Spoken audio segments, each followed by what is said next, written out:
Okay, what if I tell you that the extraterrestrials we all imagine as little green men may actually look like very normal Earthlings and chill in Europe? This is the Iberian Peninsula, and people living there are under suspicion. Ooh.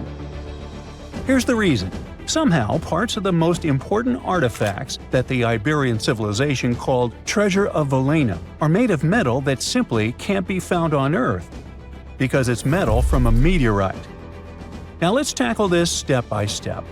This is the artifact itself, and it's composed of 59 different objects. Bowls, bottles, and bracelets. Is there a pattern there with all those bees? In total, the find weighs around 20 pounds, of which 18 pounds are 23.5 karat gold.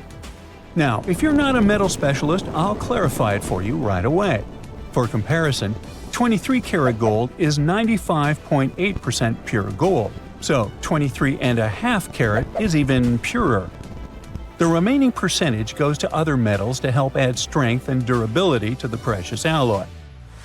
There was also silver, iron, and amber in that set. The artifact could have been pretty straightforward, but for these two, let's call them imposters. Look at this wrought iron bracelet and this hollow hemisphere. Can you see that? Those rusty lines on the hemisphere and the overall weird color of the bracelet do stand out, since everything else is made of purest gold. This all started back in 1963, when a researcher noticed a dark leaden metal among the shiny bowls and bottles. The metal was shiny in some areas and covered with a ferrous-looking oxide that was mostly cracked. Now, just so you understand, gold does not usually act this way. Gold is one of the least reactive of all metals, so it won't even tarnish, let alone rust. To figure out where this suspicious iron came from, researchers turned to mass spectrometry, which checks out the mass-to-charge ratio of molecules. Their findings showed that the nickel in the iron is similar to that found in meteoritic iron. Simply put, the bracelet and the hemisphere are of extraterrestrial origin.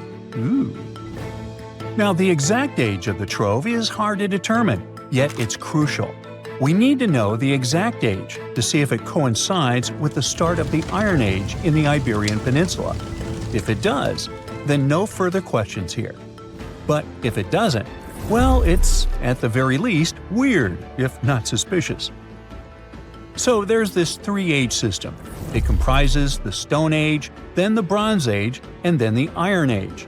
The Stone Age is of no importance here, so let's compare the Bronze and the Iron Ages.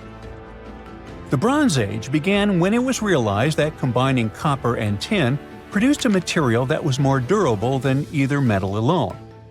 This era was all about major upgrades in tools and weapons, but two standout inventions were writing systems and the wheel. Then came the Iron Age. This time was all about slowly bringing iron into everyday life. Iron was way easier to shape into cool designs than bronze. Now, this was a big deal, because iron, especially transformed into steel, provided significant improvements in all aspects of life. Tools became lighter, cheaper, and stronger compared to their bronze equivalents. You get it? Good. So, researchers have long debated whether the treasure dates back to the post-Archaic era or the latter part of the Bronze Age. The most recent study claims that those artifacts were created in 1400 to 1200 BCE, and something really doesn't add up. First off, the Iron Age began around 500 years after these artifacts were crafted. Plus, ancient craftsmen couldn't know back then how to work with metals that landed on Earth approximately 1 million years ago. And while the dates are really hard to explain, there is a logical explanation for the craftsmanship. The theory here is that those metal workers simply had access to the fallen meteorite, and thus, they could study it well and discover its properties before using it for decorative purposes. They could have figured it out through trial and error, and once they knew exactly how to work with this extraterrestrial metal, they proceeded to adorn the artifacts with it. Plus, there were the Phoenicians, who contributed to their craftsmanship.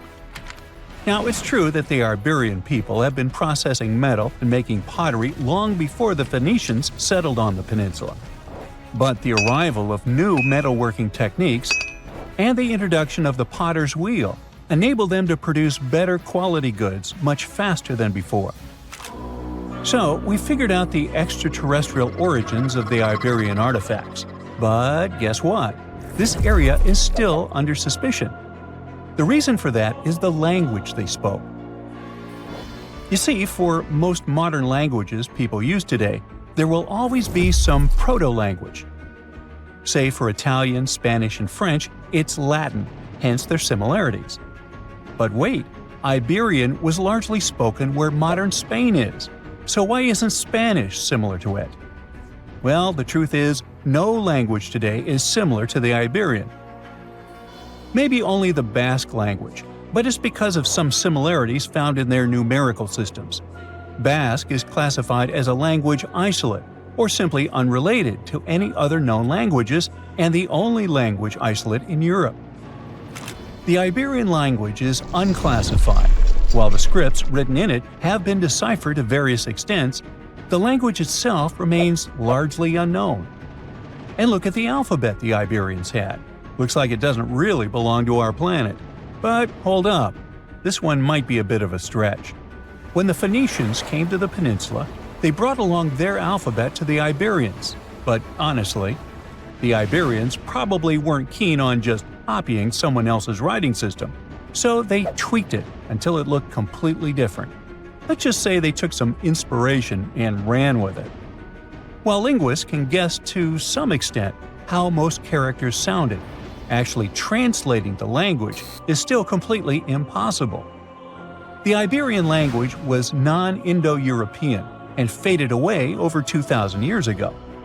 And there aren't any similar languages left to help us out. Super frustrating, right? Yeah. We got over 2,000 Iberian inscriptions from tombs, coins, potteries, lead plates, and even cave wall carvings. But aside from a handful of words, we're totally in the dark about what they mean.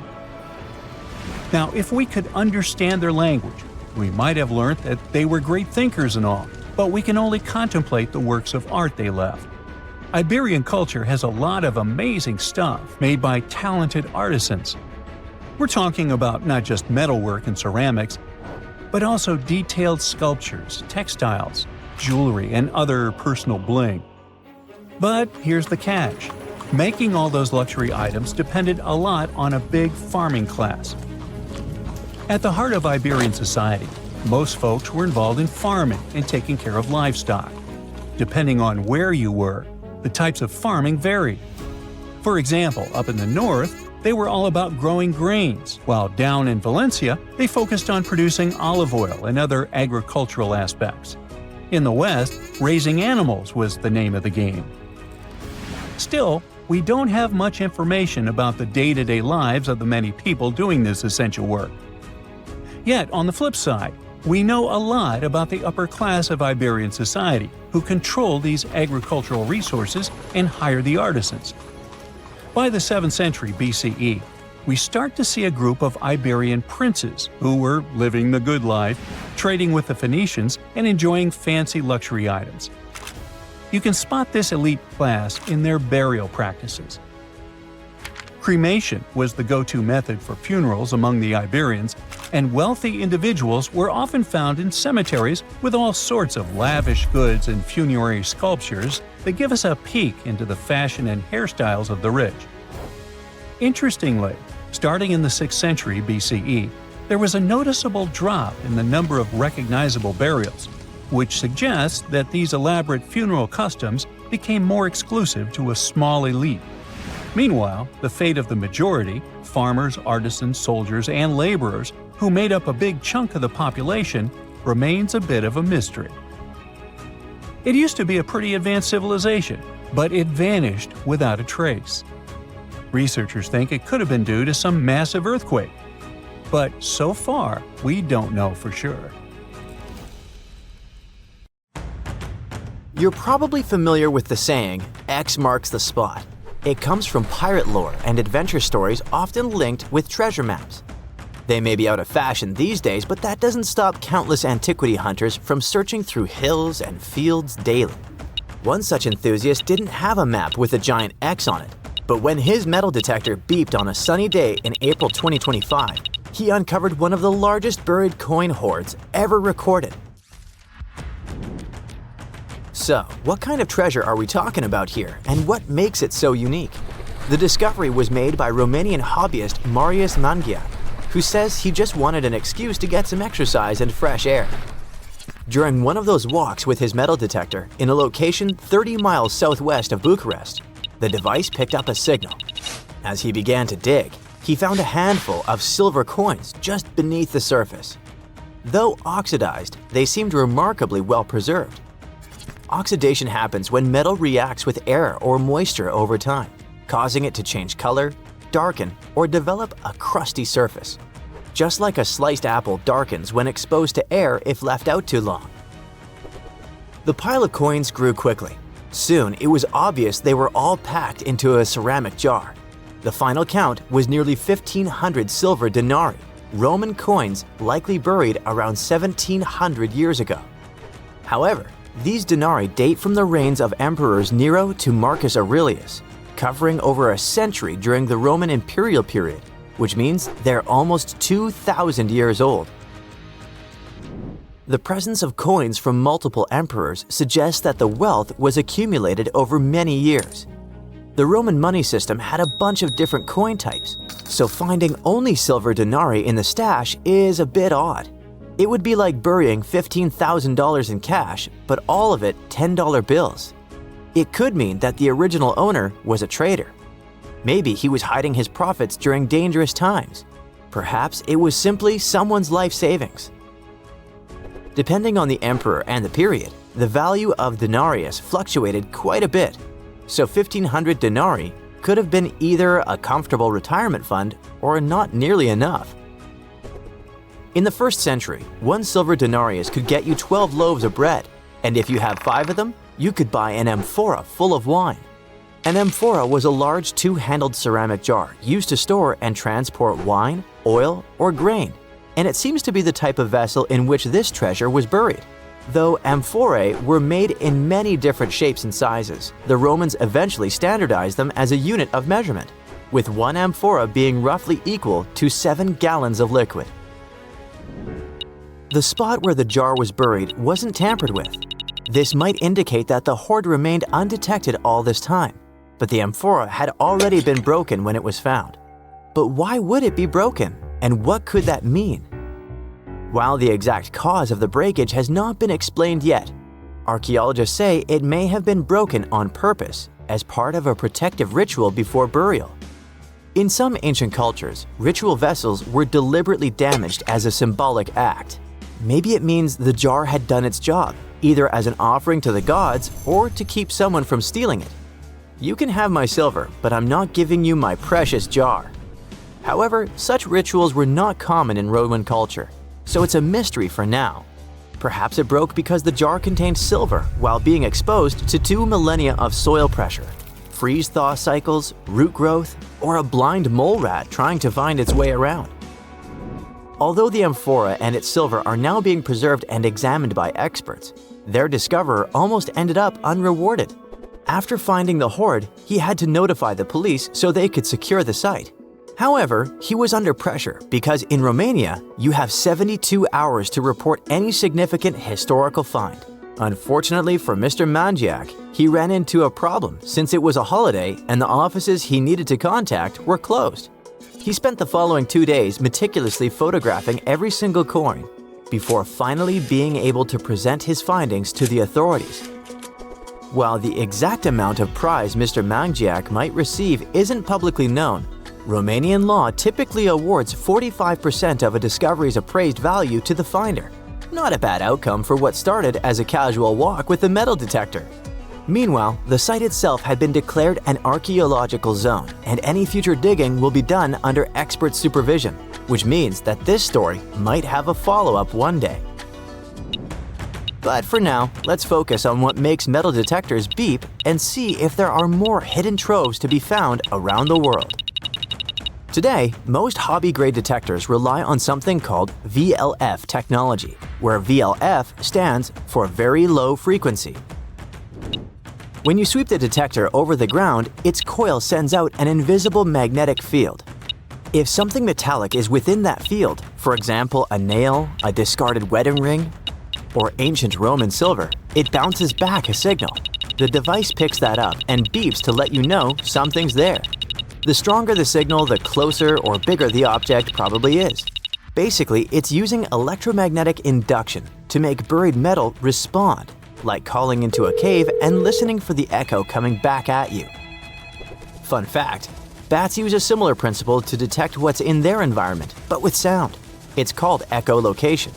If you yell in a cave and disturb a bat, it might send out high-pitched clicks that bounce off objects and return as echoes, helping them pinpoint everything around them.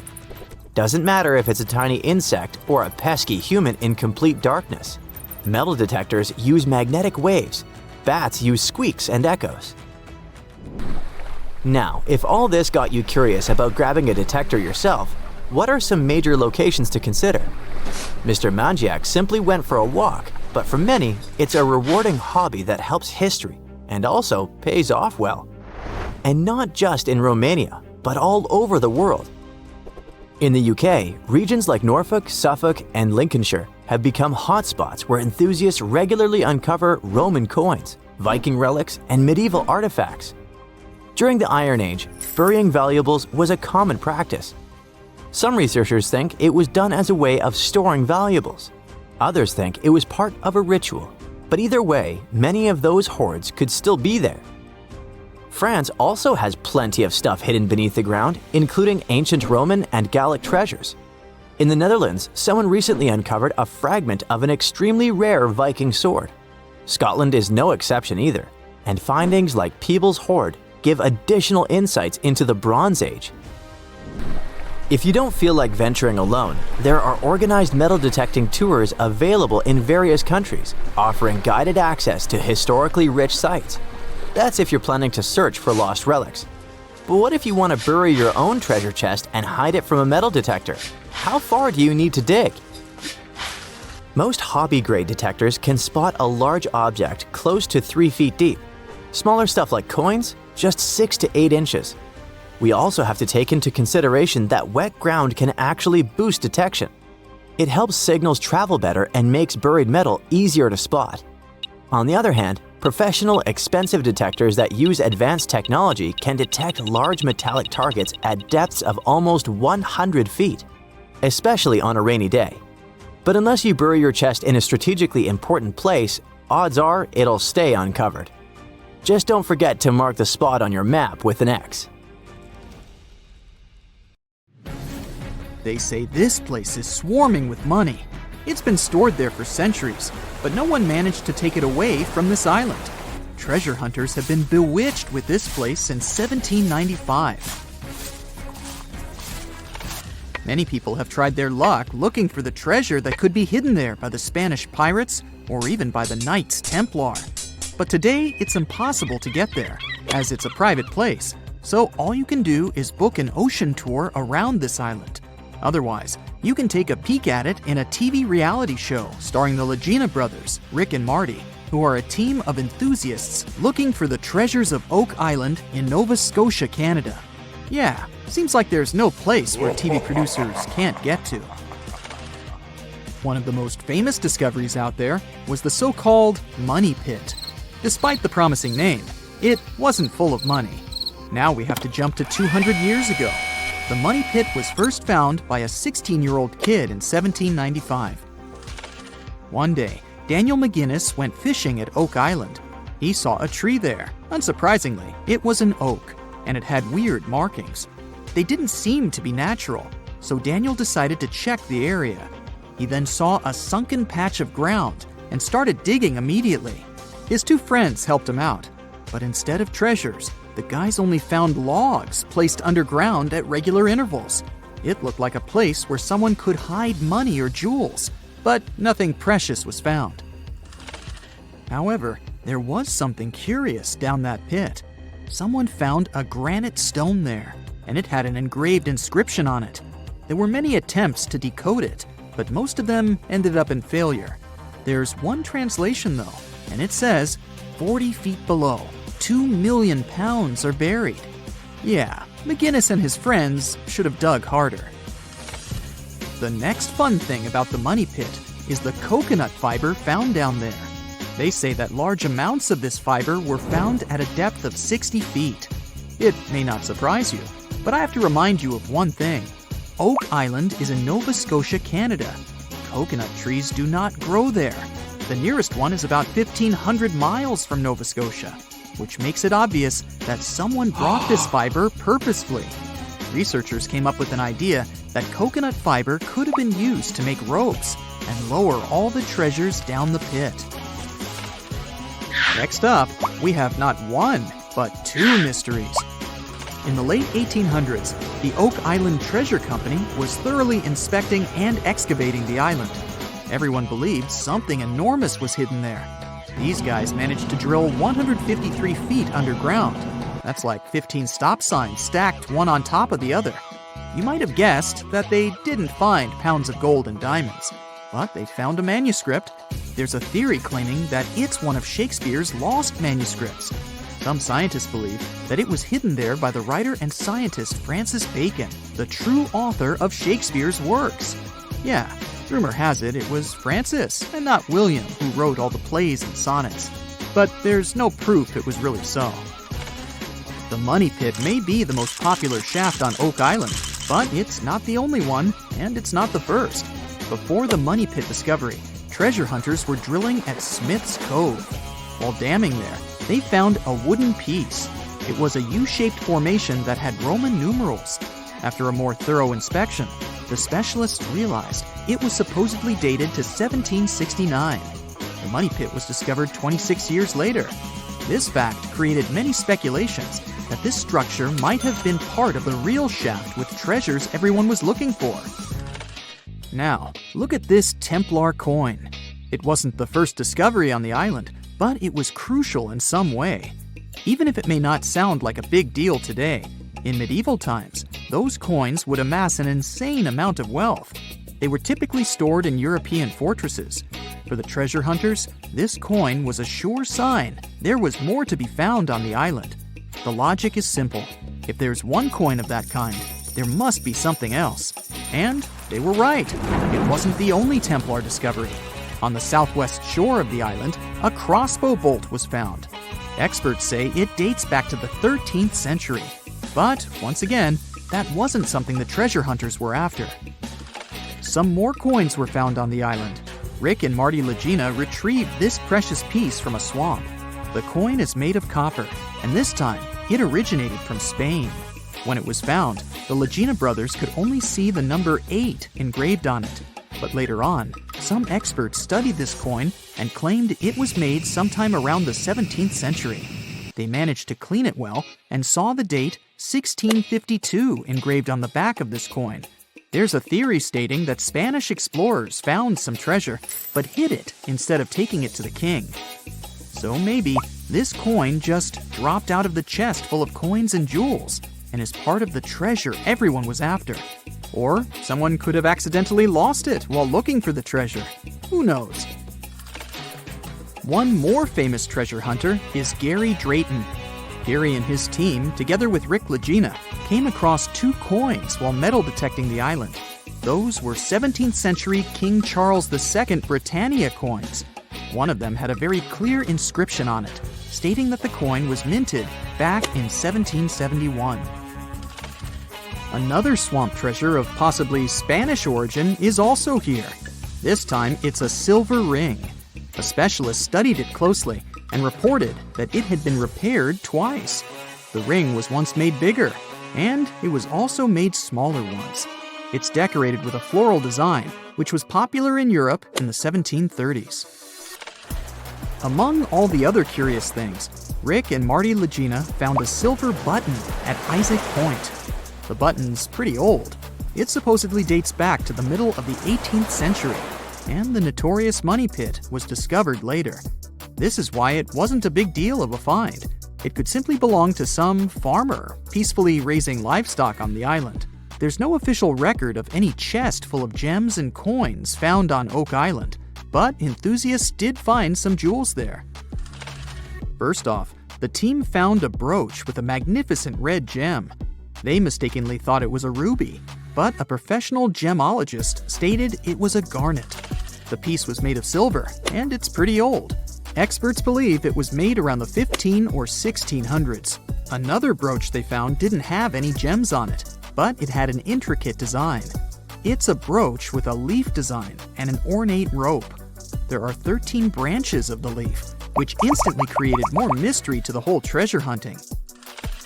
First off, there's a carving with a 13-branched tree on a rock on the north shore of this island. What's more, many people believe that the number 13 is important to the Knights Templar. The enthusiasts also found a brooch not far away from the place where Daniel McGinnis, the guy who found the money pit, lived. The brooch was shown to a professional gemologist, Charles Luton Brain. He had to break it to the team that there were no gems adorning this piece of jewelry. In fact, the stone that seemed to be a gem was just a piece of glass. It was processed using a special technique though, so it was leaded glass. The enthusiasts decided to study the brooch even more and found out that part of the brooch was made of gold.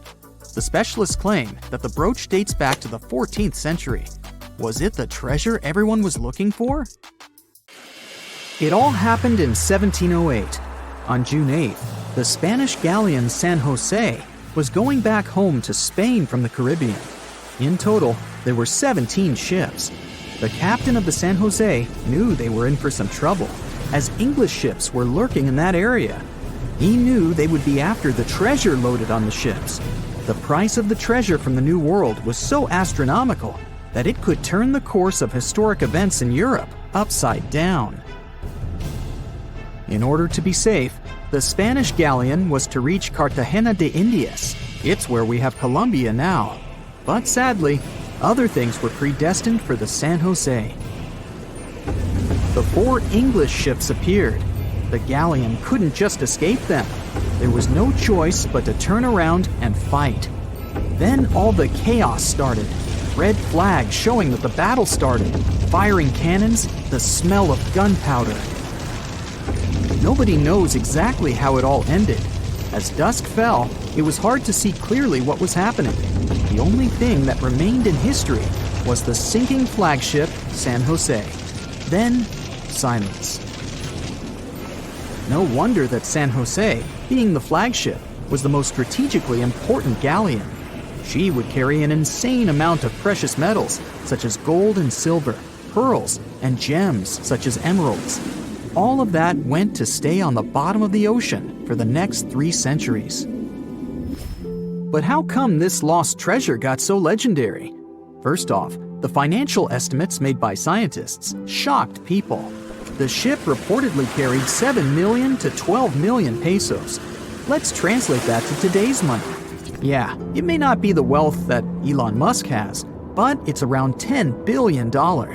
With that money, you could treat yourself to a couple of private jets, a whole car park of Lamborghinis, and a posh mansion. And you'd still have a lot of money left. You may think it all must have gotten rusty, just like the bits and pieces found in the Titanic. But when it comes to gold, things work differently. The Titanic didn't carry gold, or at least not that much of it. The jewels that were on the Titanic were personal belongings. And the cool thing about gold is that it never reacts with oxygen. It means that real gold won't rust or tarnish. So if your golden necklace got somewhat darker, it's a telltale sign it's not pure gold. It's an alloy, which is also cool, by the way, as you can easily clean it. Going back to San Jose's lost treasure, the golden coins there, even over 300 years later, were supposed to look the same way as the day they were minted. Now, going back to the place where the ship supposedly sank, remember I told you the captain wanted to go to the shore where Colombia is today? Well, on December 4th, 2015, the ship was indeed found in the waters of Colombia. As with many other important things today, the world learned about it from a tweet. It was sent by the Colombian then-president Juan Manuel Santos. People have been looking for the San Jose for decades, and once it was finally found, it only got more popular, and even more myths about it began to appear. one of the legends was told by Señor Santos himself. After the wreck had been found, there was a short radio interview. Thing is, the discovery was pretty unexpected. Many people spent a lot of time and effort looking for that wreck, and many of them even gave up hope of ever finding it. Juan Manuel Santos told a story about how the wreck had been discovered. There was an official event outside Colombia where he was accosted by a man. He looked like the famous writer Hemingway. He sported a white beard and had white hair. The only thing that Hemingway-looking man wanted was 2 minutes of Santos's time. The president conceded and listened to the man.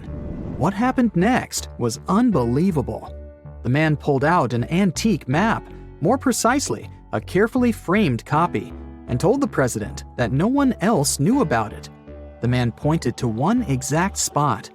He said that it was the exact location of the treasure, and that that place didn't appear on any other map. He guaranteed that he knew where the treasure was. The story sounded crazy and swashbuckling. Whoever that man was, he turned out to be right. His identity remains a mystery for everyone, but somehow that man found the funding, determined the area to be inspected, and even made his way to meet the president. Right, the San Jose was stuffed with gold, and whoever found it would get filthy rich for the rest of their life. But let's face it, there's no way an ordinary person could ever discover such a treasure, as it requires too much effort and too much funding. But what if you're into treasure hunting, and you want to go and find some treasure chests somewhere? Well, I guess I have a story about ordinary people looking and even eventually finding real treasure. Meet Forrest Fenn, an eccentric millionaire who hid a $1 to $5 million treasure. The exact worth was unidentified. You see, even Mr. Fenn himself said he never tried to appraise it. Inside the chest, there were 265 American gold eagles and double eagles, ancient coins, gold nuggets, you name it. Forrest stashed the chest in the Rocky Mountains and announced the treasure hunt back in 2010. Now let's focus on a map for a little bit and see how vast the Rocky Mountains are. Basically, the treasure hunters were supposed to sweep the two countries, both the USA and Canada. At first, it was a small treasure hunt with only a couple of people who knew about it. But sometime later, there was pretty much a competition, as tens of thousands of people set off to look for the treasure. There was research stating that over the decade, about 350,000 people tried their luck looking for the mystery chest. To announce the hunt, Forrest Fenn used a poem made up of 24 lines. The poem had some hints in it that most treasure hunters failed to decode. It was so well hidden that it took 10 years to finally discover it. There was also a blog called Thrill of the Chase, and on June 6, 2020, Mr. Fenn finally posted the long-awaited news. The treasure had been found. Forrest himself admitted that anyone who read the instructions from the poem carefully could find the treasure. The poem created a lot of buzz on the internet, with many users trying to decode the 9 hints the poem had. Some of them even suggested the possible keys to decode the puzzle. Those speculations might have helped the person who eventually found the treasure. At first, even Forrest Fenn himself didn't know who cracked all the codes in the poem, made it through the dense forest, and retrieved the chest. The lucky finder preferred to stay anonymous, and all we initially knew was that it was a man from the eastern United States. The winner sent a photograph to Forrest Fenn, and thus the treasure hunt was officially over. Sometime later, though, he revealed himself. It was Jack Stewart, a former journalist and medical student. The treasure was hidden under a canopy of stars in a forest in the Rocky Mountains. The vegetation there is lush, so the chest was hidden deep within. The chest had never been moved from the place where it was originally hidden. The exact location is still unknown, but we know that the treasure was hidden in Wyoming. Jack admitted that not all the advertised treasures were found in the chest. A small gold frog on a necklace and a Spanish emerald ring were missing. Forrest indeed found the frog in his collection and gave it to Stewart, but he failed to find the ring. The treasure hunt created by Forrest Fenn may seem extravagant, but he explained why he decided to start it. The only thing he claimed to have in mind was to give people some hope.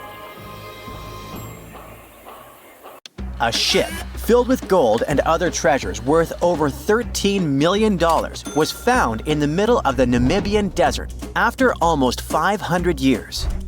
The worker who found it was actually looking for diamonds, but ended up with something way more valuable for history. There were some blocks of copper, some wood, pipes, and elephant tusks. The miners called for an archaeologist, who soon realized it wasn't a disturbed beach like they thought, but a shipwreck. All evidence showed that it was a Portuguese trading vessel, Bom Jesus, that went missing in the 16th century. Experts believe it was a special kind of ship that was bigger, stronger, and better than older ships from Portugal and Spain. These ships were built to take Portuguese explorers on long trips to distant places like India, China, and Japan, and come back with tons of cargo. The Bom Jesus was likely carrying treasures from Lisbon, Portugal, to Western India. But it looks like on its way around the southern tip of Africa, near Namibia, a big storm pushed the ship too close to the shore. The ship hit a rock, tipped over, and broke apart, sinking into the ocean. Archaeologists found treasure from the captain's chest under the water, which probably fell out when the ship's wooden hull broke. They also found pieces of the ship scattered along the shore, likely from the violent storm and later by construction in the area. The storm must have been very fierce, but they didn't find many bones, which means most of the crew may have survived or were lost at sea. The ship was split into 3 sections and incredibly well preserved, thanks to the thick layers of sand that covered it and prevented rot. Archaeologists who studied the wreck discovered over 40 tons of cargo. There were cannons, swords, blocks of metal like lead and tin, fabrics, and tools that sailors used to navigate the stars while traveling across the ocean. The most exciting discovery was 1,845 copper ingots, weighing as much as 16 to 17 tons altogether. Those copper ingots, or pieces of pure metal, are still in great condition because the hull of the ship and layers of sand protected them from ocean water. The scientists even managed to read the trademarks on them on site and learned they were made by a super wealthy German trading company.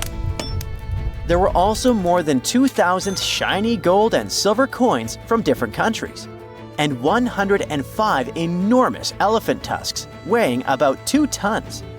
The tusks were likely supposed to become luxury items, like jewelry or carvings at the destination.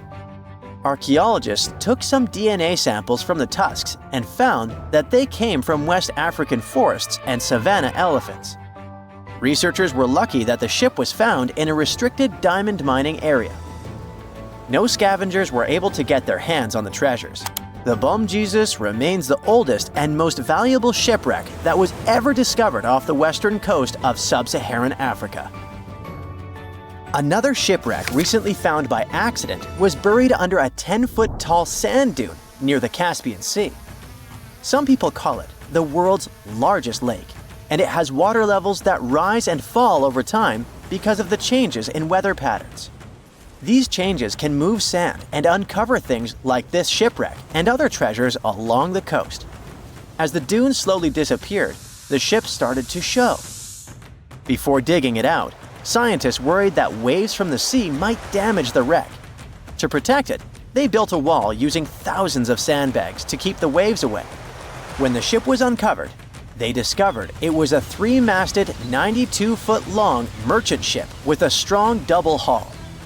Wood samples showed the ship was built in the 18th to 19th century using trees like Scots pine, spruce, and larch from the Volga River area or the Caucasus.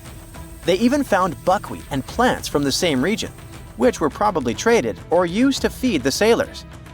It proves that the ship was part of a group of merchant ships that once sailed the Caspian Sea.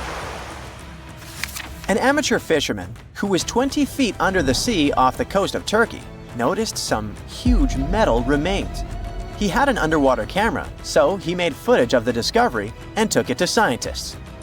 They immediately started an investigation and learned that it must be a shipwreck from the first decades of the 20th century. It could be one of the Ottoman Empire ships that had an important mission to deliver supplies, but disappeared without a trace. Scientists got permission to study this Black Sea wreck in detail to learn more about its mysteries. They're hoping to find its shipyard documents to find some answers, as the ship itself is in terrible condition and is tricky to work with. Robot submersibles that belong to an oil and gas company noticed hundreds of intact ancient storage jars sitting on the seabed in the eastern Mediterranean. Experts think those jars are 3,300 years old. This makes the find the oldest shipwreck from the deep sea. The jugs were probably used to store oil or other agricultural products like fruit. This proves that the people who made them organized maritime trade and had incredible navigational skills.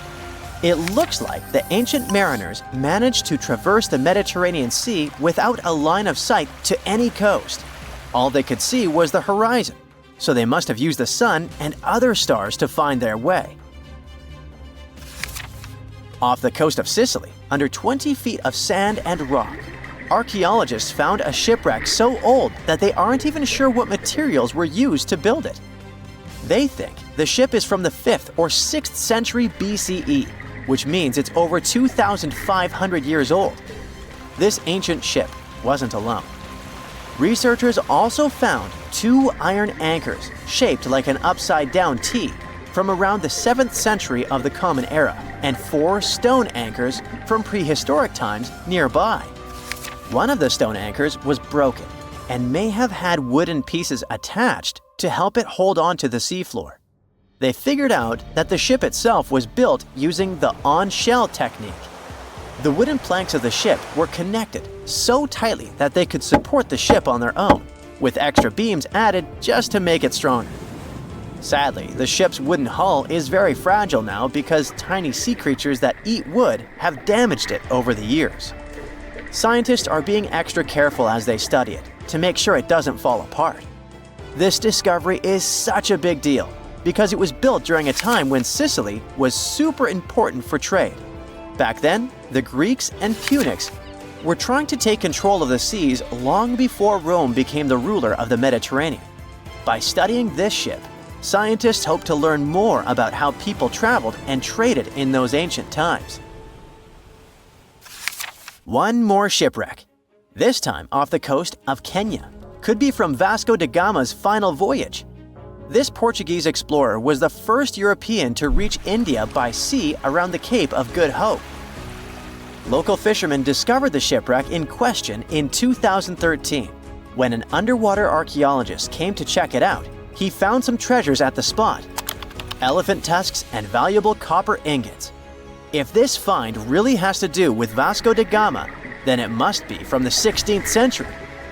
It was the year of his 3rd and final voyage to India. Da Gama led a huge fleet of 20 ships, one of which was the São Jorge.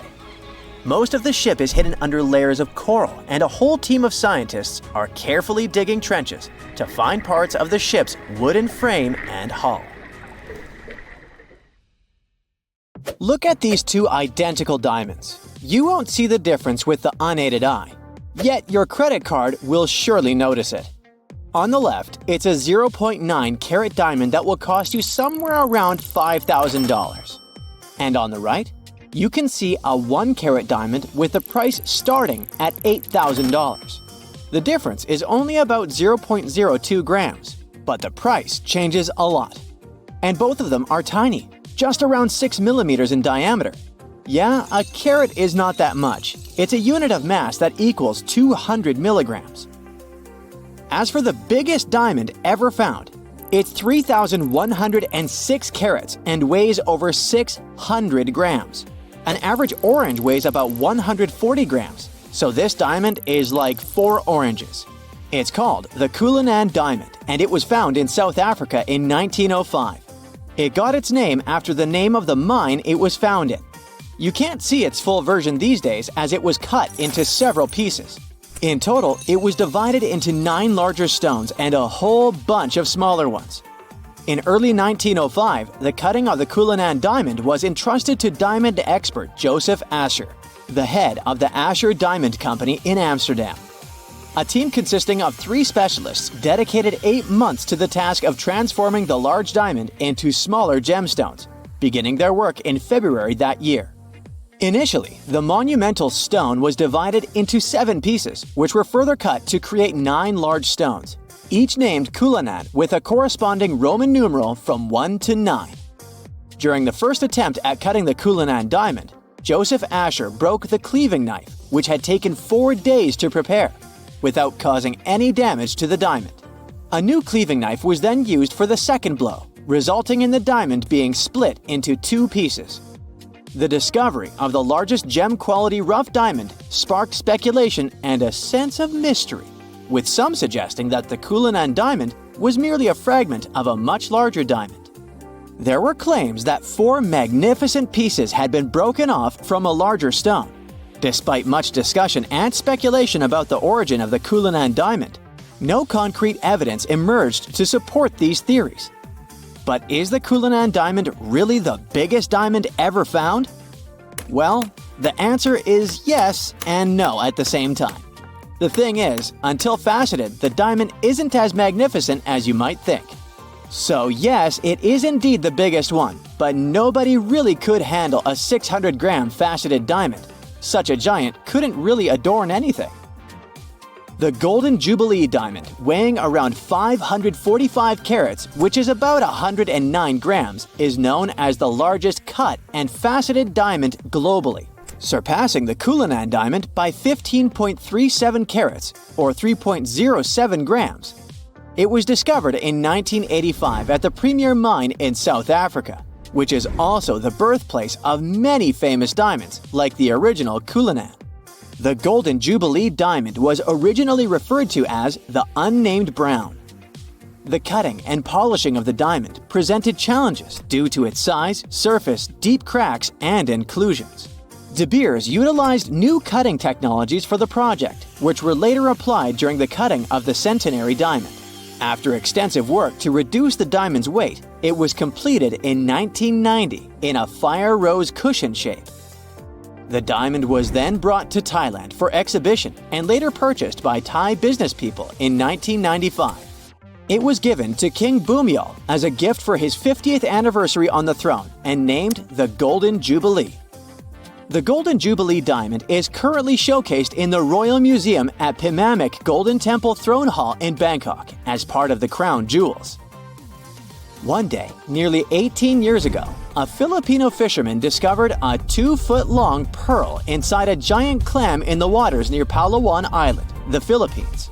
He decided to keep it as a good luck charm, hiding it under his bed. Unfortunately, his home burned down, but miraculously, the 75-pound pearl survived. Officials in the Philippines have confirmed that the pearl measures 26 inches in length and 12 inches in width and is valued at $100 million. This incredible discovery surpasses the current record holder for the largest known pearl, the Pearl of Lao Tzu, which is valued at $35 million and weighs less than 15 pounds. The Pearl of Lao Tzu was also found off the coast of Palawan in 1934 and is currently displayed at Ripley's Believe It or Not Museum in New York. The Bahia Emerald is known for being one of the largest emeralds ever discovered, with the largest single shard found within it. It weighs approximately 752 pounds and originates from Bahia, Brazil. The gemstone narrowly avoided flooding during Hurricane Katrina in 2005 while being stored in a warehouse in New Orleans. An ownership dispute arose after the emerald was reported stolen in September 2008 from a secured vault in South El Monte in Los Angeles County, California. However, the emerald was eventually located and the case was brought to a settlement.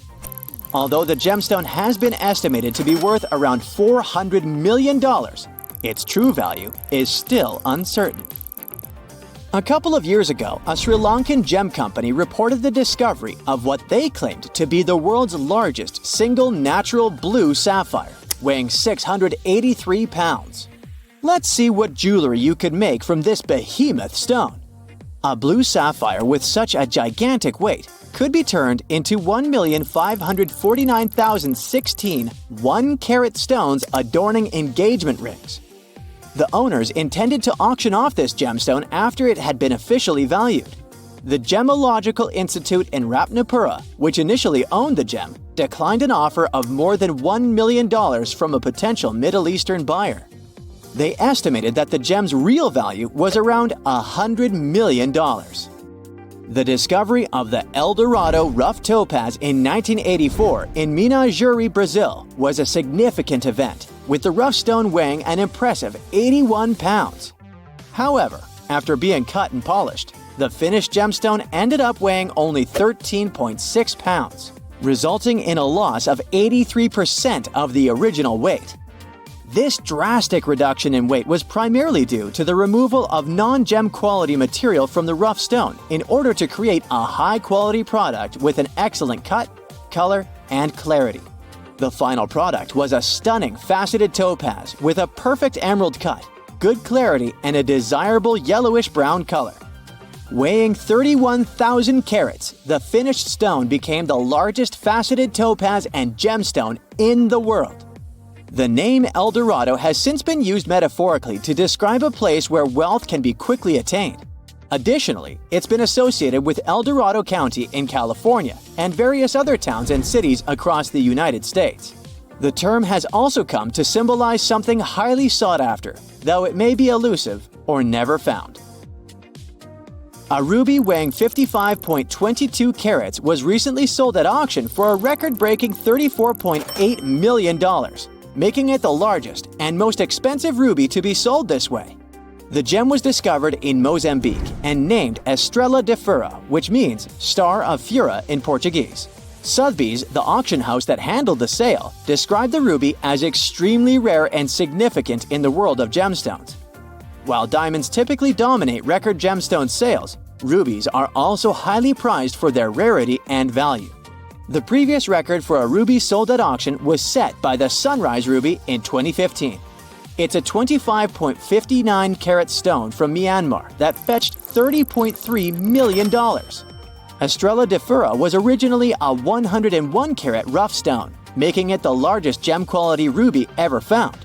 It was carefully cut and polished to enhance its color and brilliance before being put up for auction. If you come across a well in Portugal, resist the temptation to gaze into its depths. The inverted tower in the enigmatic city of Sintra sends chills through those who encounter it as it spirals down a daunting 88 feet into the underground.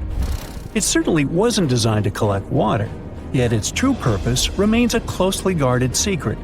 Dating back to around 1904, this well could have been involved in a mysterious initiation tradition from the Knights Templar. The Templars had faded into history almost 6 centuries before the construction of this pit, but their enigmatic traditions were revived by later generations. So one theory says that candidates seeking to join the group back then had to confront their deepest fears by facing this well, descending its spiral staircase blindfolded. When they reached the bottom of the inverted tower, they removed their blindfolds and were faced with this frightening sight. The only way out of this dark labyrinth was to keep looking up and following the light. Now imagine yourself browsing the shelves of a used bookstore until you find a book with an alphabet you've never seen before. You decide to use an image translation app but find no matches. Intrigued, you buy the book. Then you show it to your friends and family, but nobody recognizes that alphabet. Rare book dealer Winfried Vonnig probably experienced the same frustration back in 1912 when he acquired what would later become the most enigmatic book in the world. The work is known today as the Voynich manuscript, and it's written entirely in an unknown language that no one has deciphered yet. The pages of this 15th century codex are filled with botanical drawings, but these aren't typical daisies or roses. In fact, they don't resemble any plant species that we know of. What makes things even stranger is the illustrations of unfamiliar constellations and women swimming in green baths. Delving deeper into the realm of mysterious texts, we set off on a journey to the Qumran Caves near the Salt Sea in the Middle East. In 1952, a team of archaeologists stumbled upon 2 scrolls made of highly oxidized copper at the site. Unrolling them was a major challenge, so they decided to cut the scrolls into 23 parts to investigate them. Imagine their surprise to see Hebrew words like gold and silver popping up. But no, it wasn't an ancient invoice. It was more like a treasure map, pointing the way to over $1 million. Unfortunately, the treasure was never found. Not for lack of trying, though. You see, the quest isn't as easy as it may appear. Some of the copper scroll's vocabulary is technical, and some geographical locations remain a mystery. There's also one last possibility. Perhaps it's all a work of fiction, like a pirate tale from the old days. People talk about Mona Lisa's almost haunting stare that seems to follow you no matter where you stand. But here's a quick question. Does she have eyebrows? You got it right if you said no, and her complete lack of eyebrows adds another layer of mystique to her gaze. The most common explanation is that beauty standards were different, and perhaps plucking the hairs above the eyes was a thing around 1503. But take a look at other Italian paintings from that time, like La Schiavona or Portrait of a Young Girl. Yep, eyebrows. So, not everyone was entirely pleased with this theory, like French inventor Pascal Cotte. He spent 3,000 hours analyzing scans of the painting to dig through all the layers of Leonardo da Vinci's masterpiece. Now he claims that the Mona Lisa once had eyebrows, but they disappeared over time due to cleanings and restorations. Some historians, however, still question his findings, which means that Mona Lisa's style, or lack of it, remains an unsolved mystery. So, you decide to travel to Rio de Janeiro, and everyone tells you that Sugarloaf Mountain is a must-see. When you spot the mountain from a distance, you realize that the stone has a cavity. But around noon, the whole view changes. The shadow in that cavity takes the shape of a bird, an ibis to be precise. A local legend links this bird shape to the ancient Egyptian deity Thoth, as if the ancient Egyptians once visited Rio de Janeiro and were somehow inspired by the natural phenomenon. But it's probably just a big coincidence. I mean, literally. The real mystery, however, lies in the waters around Sugarloaf Mountain.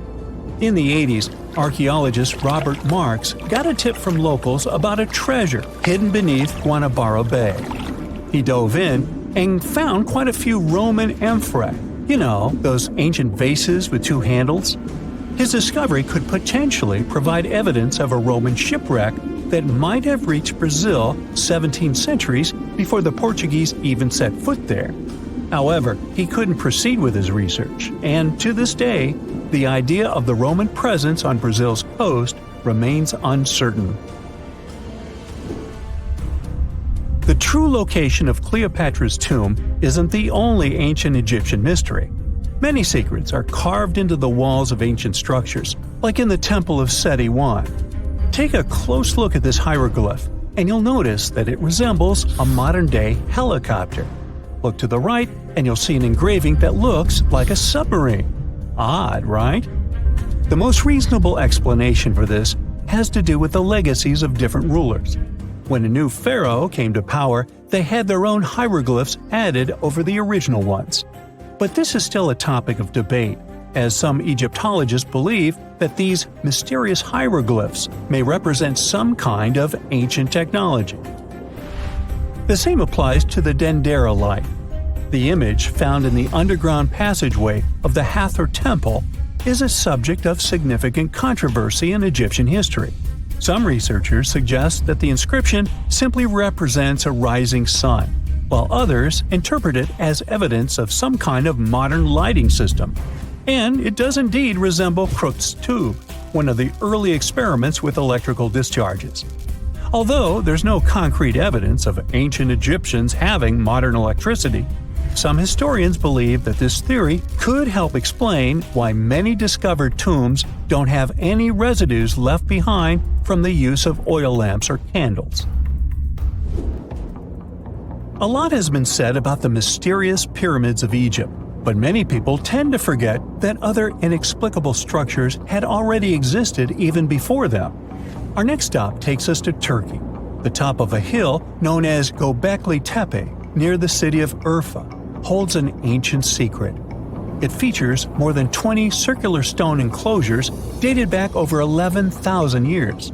Many of these have heavily carved stone T-shaped pillars adorned with eerie human figures with folded hands.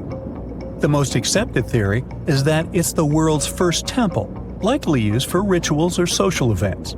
But the greatest mystery lies in how it was built, as this site existed before the domestication of animals or the use of metal tools. So the construction must have been very difficult, challenging our understanding of the historical timeline. Now, I hope you're not afraid of heights, because we're about to take a flight over the Nazca Lines. You've probably already heard about these massive mysterious drawings etched into an arid region of Peru. They come in many different shapes, like a spider, a monkey, and even a Google-eyed ET, that is probably just a fisher. Anyway, this story got some fresh chapters in 2022 when an additional 168 new drawings were discovered. The original ones could only be seen from the air, but these new ones are much smaller and can be observed from the ground. However, one thing they have in common is that their purpose remains totally unclear.